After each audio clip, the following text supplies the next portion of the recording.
यूरोपीय कंपनियों का भारत में आगमन। सबसे पहले पुर्तगाली आए। पुर्तगाली ईस्ट इंडिया कंपनी की स्थापना 1498 में हुई। इन्होंने सबसे पहले व्यापारिक कोठी कोचीन में स्थापित की। दक्षिण पूर्वी तट पर इन्होंने एक बस्ती संथोमे नाम से बसाई। सबसे पहले वास्को डी गामा आते हैं। 17 मई 1498 ईस्वी में कालीकट के क्षेत्र में पहुंचा। इन्होंने यूरोप और भारत के बीच समुद्री मार्ग की खोज की। अब्दुल मजीद जो भारतीय व्यापारी थे, इनकी यात्रा में मदद की। राजा जम्मेरीन ने वास्को डी गामा के भारत आने पर स्वागत किया। उसके बाद आते हैं फ्रांसिस्को द अल्मेडा। 1505 ईस्वी में भारत में प्रथम पुर्तगाली वायसराय बनकर आए। इन्होंने ब्लू वाटर पॉलिसी नीति अपनाई और हिंद महासागर पर कब्जा कर लिया। उसके बाद अल्फांसो द अल्बुकर्क आते हैं। 1509 ईस्वी में भारत में पुर्तगालियों का वायसराय बना और 1510 ईस्वी में बीजापुर के यूसुफ आदिल शाह से गोवा को जीता। और भारत में पुर्तगाली साम्राज्य का वास्तविक संस्थापक भी इन्हें ही कहा जाता है। अपनी जनसंख्या बढ़ाने के लिए इन्होंने सती प्रथा पर रोक लगा दी। उसके बाद आते हैं नूना डी कुन्हा।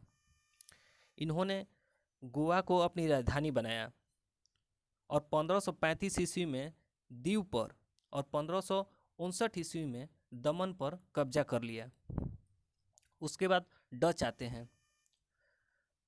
हाउटमैन पहले डच यात्री थे जिन्होंने सुमात्रा के क्षेत्र में भारत पर आया 1596 ईस्वी में।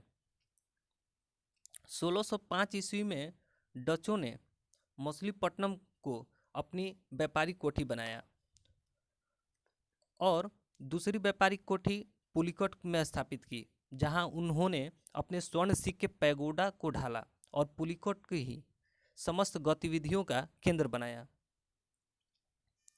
इन्होंने भारत में पहली बार औद्योगिक वेतनभोगी रखे। 1759 ईस्वी में वेदरा के युद्ध अंग्रेज और डच के विरुद्ध हुआ, जिसमें डचों का पतन हो गया। उसके बाद आते हैं अंग्रेज। ब्रिटिश ईस्ट इंडिया कंपनी की स्थापना 1600 ईस्वी में हुई।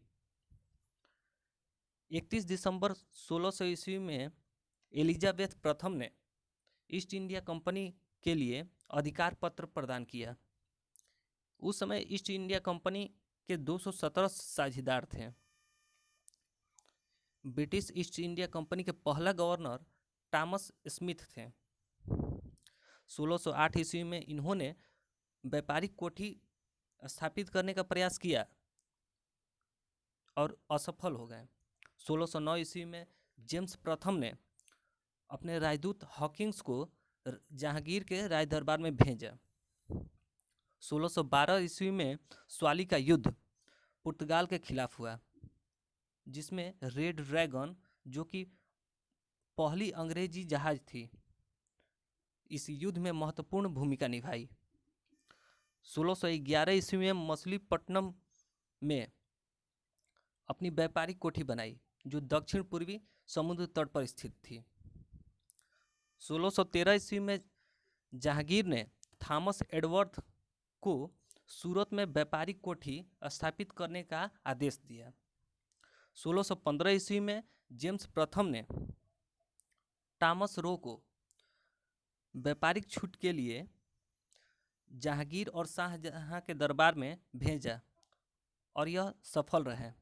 थॉमस रो 1619 ईस्वी तक भारत में रहा। 1632 ईस्वी में गोलकुंडा के सुल्तान से गोल्डन फरमान जारी करवाकर अंग्रेजों ने 500 पैगोडा वार्षिक कर देकर गोलकुंडा के बंदरगाह पर अधिकार प्राप्त कर लिया। 1639 ईस्वी में अंग्रेज अधिकारी फ्रांसीसी डे ने चंद्रगिरी के राजा से मद्रास पट्टे पर ले लिया और किलेबंदी करवा दी। इस कोठी का नाम फोर्ट सेंट जॉर्ज रखा।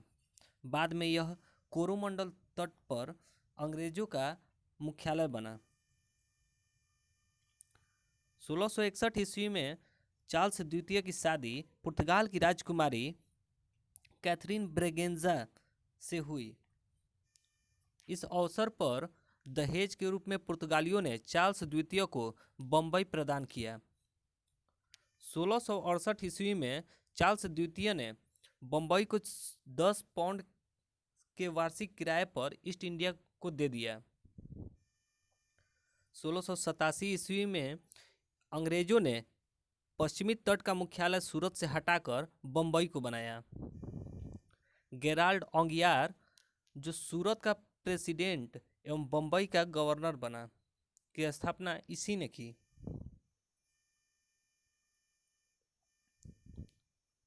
1651 ईस्वी में बंगाल के शासक शाह सुजा ने व्यापारिक की छूट की अनुमति दी। इस अनुमति को निशान कहा जाता था। 1698 ईस्वी में ब्रिटिश ईस्ट इंडिया कंपनी ने 3 क्षेत्र सुतानुती, कालीकट और गोविंदपुर की जमींदारी 1200 रुपये भुगतान कर प्राप्त की और फोर्ट विलियम का निर्माण किया।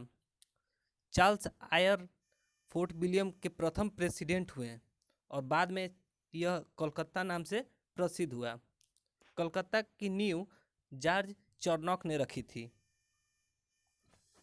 उसके बाद डैनिश आए। डैनिश ईस्ट इंडिया कंपनी की स्थापना 1616 में हुई। उसके बाद फ्रांसीसी आए। फ्रांसीसी ईस्ट इंडिया कंपनी की स्थापना 1664 में हुई। 1668 ईस्वी में इन्होंने अपनी व्यापारिक कोठी फ्रैंको कैरो के द्वारा सूरत में स्थापित हुई। 1674 ईस्वी में फ्रेंच ईस्ट इंडिया कंपनी के निदेशक फ्रैंक्विन मार्टिन ने शेर खां लोदी से पांडिचेरी को छीना। शेर खां लोदी वालीकोंडापुर के सूबेदार थे। 1760 ईस्वी में वांडीवास का युद्ध हुआ फ्रांसीसी और अंग्रेज के बीच, जिसमें फ्रांसीसियों की हार हुई। 1761 ईस्वी में पांडिचेरी को छीना गया अंग्रेज द्वारा। प्रथम कर्नाटक युद्ध 1746 से 48 ईस्वी में ऑस्ट्रेलिया के उत्तराधिकार युद्ध से प्रभावित था। इस युद्ध का अंत एला शापल की संधि से हुआ। द्वितीय कर्नाटक युद्ध 1749 ईस्वी से 54 ईस्वी तक चला। इसमें डुप्ले की हार हुई और गोडेहू को भारत में फ्रांसीसी गवर्नर बनाया गया। इस युद्ध का अंत पांडिचेरी की संधि से हुई। तृतीय कर्नाटक युद्ध 1756 ईस्वी से 63 ईस्वी तक चला। इसे सप्तवर्षीय युद्ध भी कहा जाता है। इस युद्ध का अंत पेरिस की संधि के द्वारा हुआ। अंग्रेजों ने चंद्रनगर को छोड़कर शेष को फ्रांसीसी को लौटा दिया, जो 1749 ईस्वी तक फ्रांसीसियों के कब्जे में था। ये प्रदेश भारत की आज़ादी तक फ्रांसीसियों के कब्जे में रहे। उसके बाद स्वीडिश आए। स्वीडिश ईस्ट इंडिया कंपनी की स्थापना 1731 ईस्वी को हुई।